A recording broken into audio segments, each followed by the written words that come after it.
Madame, Monsieur, peuple congolais civilisé, bonjour.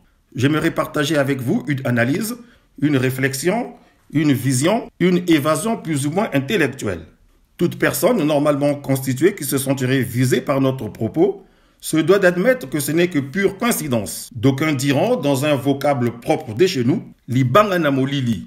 Cela dit, le mauvais vise toujours plus haut.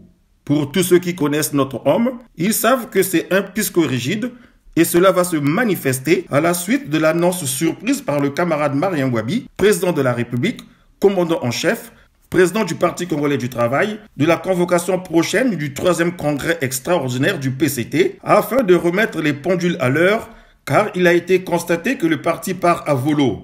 Il y règne un désordre savamment entretenu. Le PCT, qui est considéré comme un instrument de domination de l'élite nordiste, qui se dit être un parti de prolétaires, compte très curieusement en son sein des apparatchiks gloutants, des tortues à double carapace, des boucouteurs qui se sucrent sur le dos du peuple. Au cœur même du bureau politique figurent des camarades qui, par leur comportement déviant, écondent la réputation du parti qui a pour slogan « Tout pour le peuple, rien que pour le peuple ». L'idée de la convocation du 3e congrès extraordinaire du Parti congolais du travail ne plaît pas à tout le monde, particulièrement aux mauvais qui visent toujours plus haut.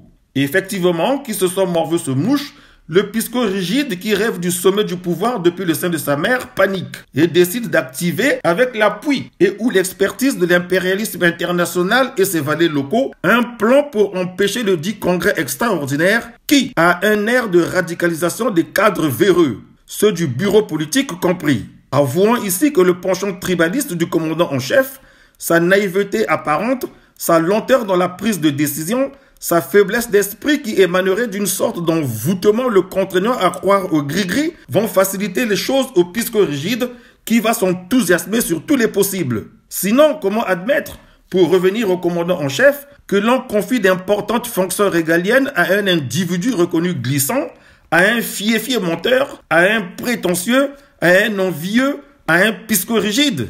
Vous savez, quelquefois, quand je me laisse envahir par mes colères saines, il m'arrive de balancer que le camarade Marien Ngouabi a creusé seul sa propre tombe. Je m'explique. Son message du 8 mars 1977, place de l'hôtel de ville, n'était-il pas un aveu d'échec? Une capitulation en bonne et due forme? Lorsque ton pays est sale et manque de paix durable, tu ne peux lui rendre sa propriété et son unité qu'en le lavant avec ton sang.